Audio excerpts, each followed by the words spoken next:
देखो, आप सभी ने उड़ते पंछियों को वायर पर बैठते देखा होगा और आपने यह भी नोटिस किया होगा कि कुछ पंछी करंट के झटके से जमीन पर गिर जाते हैं और उनकी मौत हो जाती है। या आपके मन में कभी सवाल आया होगा, अगर हम किसी नदी के किसी एक पॉइंट पर इलेक्ट्रिक वायर सप्लाई करते हैं तो उसे कुछ मील दूर किसी व्यक्ति को इलेक्ट्रिक झटका क्यों नहीं लगता? वेल, साइंस से जुड़ी कुछ ऐसी ही घटनाओं को आज हम सॉर्ट आउट करेंगे और मुझे यकीन है इसके बाद यह डाउट आपका क्लियर हो जाएगा। देखो, इलेक्ट्रिक करंट को समझने से पहले हमें फोकस करना होगा चार्ज पर।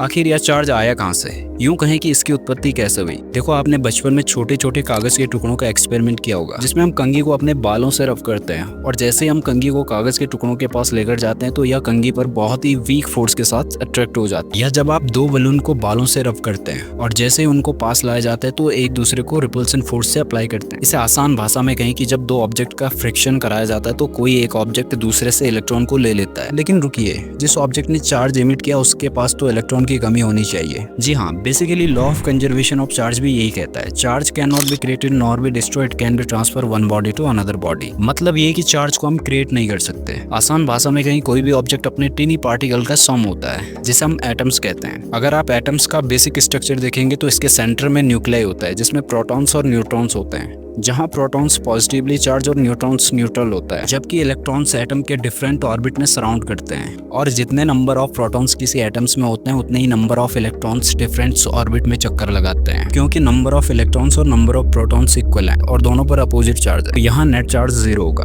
और यही होता है कंजर्वेशन ऑफ चार्ज। चार्ज का उत्पन्न होने का मतलब यह नहीं कि चार्ज क्रिएट करने का कोई एग्जिस्टेंस ही नहीं है। इनफैक्ट इस बेसिक कॉन्सेप्ट का मतलब है कि चार्ज को हम ट्रांसफर कर सकते हैं और नेट रिजल्ट क्योंकि 0 होना है तो चार्ज क्रिएट होने का कोई सवाल ही पैदा नहीं होता। देखो, इसे एक एग्जांपल से समझते हैं। लेट्स सपोज एक बॉडी एक्स है और दूसरी बॉडी वाई। मान लीजिए बॉडी एक्स के पास 6 प्रोटॉन्स 6 इलेक्ट्रॉन्स हैं। वह बॉडी वाई को 2 इलेक्ट्रॉन देती है। अब बॉडी वाई नेगेटिवली चार्ज और बॉडी एक्स स्वतः ही पॉजिटिवली चार्ज हो जाएगी। ऐसा इसलिए क्योंकि वाई ने 2 इलेक्ट्रॉन लिए। तो इसका मतलब कंजर्वेशन लॉ ब्रेक ना हो तो बॉडी एक्स अपने इलेक्ट्रॉन में कमी को पूरा करने की कोशिश करेगी, क्योंकि बॉडी वाई के पास अपने कुछ इलेक्ट्रॉन होंगे और 2 एक्स्ट्रा इलेक्ट्रॉन यहाँ बॉडी एक्स से लेती है। तो अब यहाँ पर भी 2 सिचुएशन है, या तो बॉडी वाई बॉडी एक्स के 2 इलेक्ट्रॉन वापस कर देगी या 2 प्रोटॉन। बट क्योंकि बॉडी वाई के पास 2 नंबर ऑफ प्रोटॉन्स फिक्स्ड हैं, तो यहाँ 2 एक्स्ट्रा इलेक्ट्रॉन आने के कारण फिर कंजर्वेशन लॉ ब्रेक ना हो तो बॉडी एक्स स्वतः ही पॉजिटिवली चार्ज हो जाएगी। और अब नेट रिजल्ट देखें तो +2 और -2 का रिजल्ट 0 मिलता है, यानी कि कोई भी चार्ज क्रिएट नहीं हुआ है। यूं कहें कि चार्ज का बस आदान प्रदान हुआ है। अब तक आप समझ ही गए होंगे चार्ज बेसिकली होता क्या है और यहीं से शुरुआत होती है इलेक्ट्रिक करंट की। देखो, वैसे फिजिक्स की भाषा में इलेक्ट्रिक करंट को I = Q/T से समझाया जाता है। मतलब ये कि पर यूनिट टाइम में जितना चार्ज फ्लो होता है, या यूं कहें कि rate of flow of charge in per unit time, उसे ही इलेक्ट्रिक करंट कहते हैं। देखो, जैसा एक बैटरी का सेल होता है जिसमें 2 टर्मिनल, एक पॉजिटिव और दूसरा नेगेटिव होता है, जिसमें पॉजिटिव हाई पोटेंशियल और नेगेटिव लो पोटेंशियल को इंडिकेट करता है। अब आपको एक बल्ब, एक सेल और एक कुंजी को लेना है। सेल के पॉजिटिव टर्मिनल को बल्ब के एक सिरे और सेल के दूसरे सिरे को कुंजी से कनेक्ट करते हुए बल्ब के दूसरे सिरे से कनेक्ट किया जाता है, तो बल्ब जलने लगता है, अर्थात करंट फ्लो होने लगता है। यहाँ 2 कॉन्सेप्ट निकल कर आता है कि इलेक्ट्रिक फ्लो होने के लिए पोटेंशियल डिफरेंस का होना जरूरी है। और आपने नोटिस किया होगा कि यह प्रोसेस एक क्लोज पाथ में हो रही है। यह एग्जांपल इन 2 पॉइंट को समझाने के लिए था। जैसे करंट 2 टाइप का होता है, एक अल्टरनेट करंट जिसे हम AC करंट भी कहते हैं और दूसरा होता है DC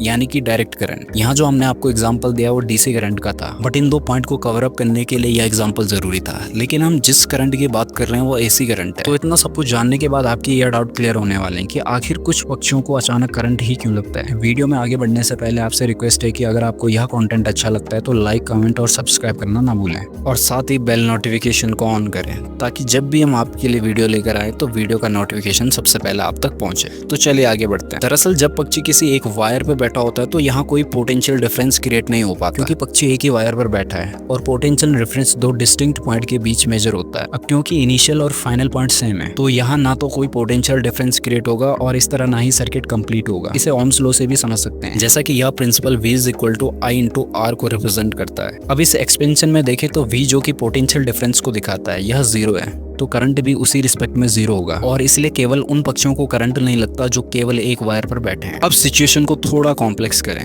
तो वह पक्षी जिसे करंट नहीं लगा क्योंकि वह एक सिंगल वायर पर बैठा है, जैसे कि उड़ने की कोशिश करता है, उसके साथ उसके दूसरे पंख दूसरे वायर से टकराते हैं और होता है कि वह करंट के झटके से जमीन पर गिर जाती है और उसकी डेथ हो जाती है। अब क्योंकि पैर एक वायर पर था और पंख जो कि दूसरे वायर से टच हो गए, तो अब एक वायर पॉइंट A और दूसरा वायर पॉइंट B की तरह ट्रीट करेगा।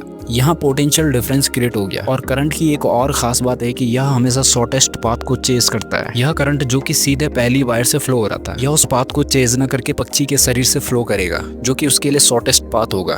और अनफॉर्चुनेटली पक्षी को करंट का झटका महसूस होगा और वह जमीन पर गिर जाएगी। ऐसे ही हमने दूसरे डाउट के बारे में बात की थी, जैसे कि किसी नदी के एक छोर पर इलेक्ट्रिक वायर को डालते हैं तो उससे कुछ मील दूर तैर रहे व्यक्ति को इलेक्ट्रिक करंट का झटका नहीं लगेगा। वेल, इसका जवाब हाँ भी है और ना भी। ऐसा इसलिए क्योंकि हमने देखा करंट हाई पोटेंशियल से लो पोटेंशियल की ओर फ्लो करता है। अब पानी जो कि एक कंडक्टर है, तो जिस पॉइंट पर आपने वायर को डाला वहां से कुछ सर्टेन डिस्टेंस तक ही करंट फ्लो करेगा, क्योंकि जैसे जैसे करंट आगे फ्लो करेगा वो यह अपने हाई पोटेंशियल से लो पोटेंशियल की ओर बढ़ने लगेगा। धीरे धीरे एक ऐसी कंडीशन आएगी जब पोटेंशियल बिल्कुल जीरो हो जाएगा और अब इस दायरे के बाहर करंट एग्जिस्ट ही नहीं करेगा। V = IR में रेजिस्टेंस के बढ़ने पर करंट की वैल्यू घटती है, तो रेजिस्टेंस के घटने पर इलेक्ट्रिक करंट की वैल्यू बढ़ती है। आसान शब्दों में कहें तो करंट की एक और कंडीशन है, करंट फ्लो के लिए लो रेजिस्टेंस का होना जरूरी है। अब क्योंकि करंट अपने एक निश्चित पोटेंशियल के साथ होता है, तो ज्यादा डिस्टेंस होने के कारण रेजिस्टेंस हाई हो जाता है और इस कारण दूर तैरते हुए व्यक्ति को करंट का झटका महसूस नहीं होगा। और जितना ज्यादा पोटेंशियल होगा करंट उतना ही स्ट्रॉन्ग होगा। अब तक आप समझ गए होंगे कि आखिर इलेक्ट्रिक करंट कैसे काम करता है